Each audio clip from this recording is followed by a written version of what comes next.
Trends within the whiskey industry are showing positive growth both locally and abroad. This as marketers battle it out to capture their share of a younger, more diverse market. CNBC Africa's Benedict Pather finds out more. Whiskey is not the drink it used to be. The grain-fermented beverage has a new image, new markets and younger consumers.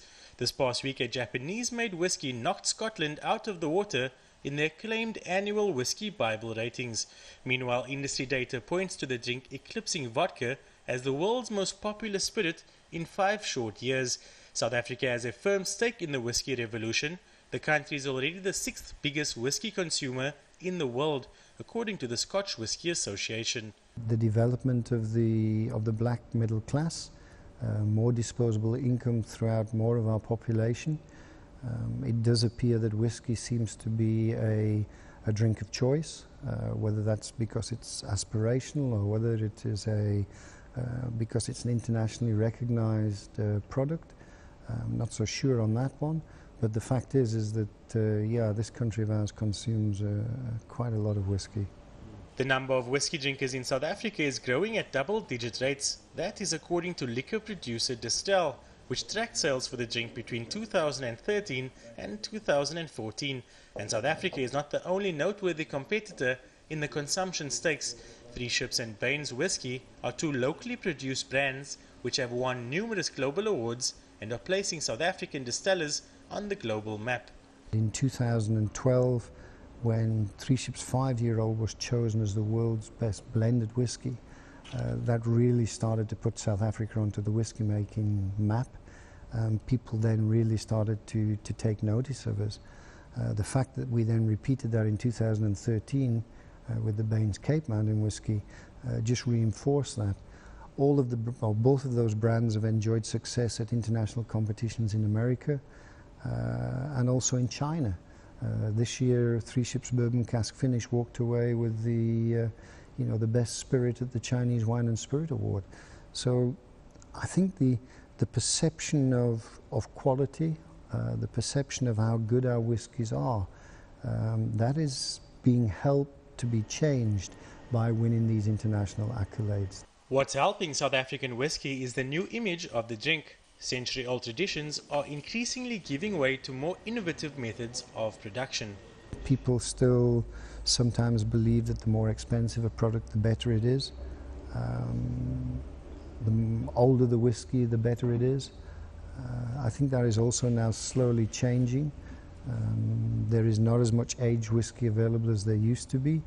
Therefore, a lot of brands are now bringing out no-age statement whiskies. There's a revival in grain whiskey in Scotland where they've just released specifically one particular brand with David Beckham as their brand ambassador. We recognized the potential of grain in the late 1990s. That's when we started working on Bains Cape Mountain whiskey. So I think we're in a very healthy position when it comes to the style of whiskey and the quality of whiskey going forward. Much of the change of image around whiskey has been around conscious efforts by companies to aim towards a younger and more fashionable target group through ad campaigns and experimental marketing, both globally and at home.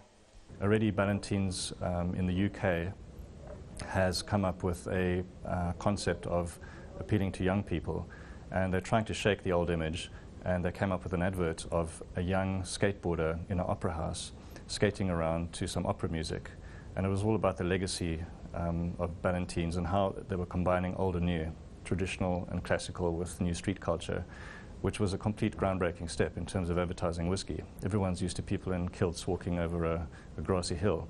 So the attitude towards whiskey is changing, and I think the brands that are going to win are the ones that come up with the most innovative branding strategies to try and win people over.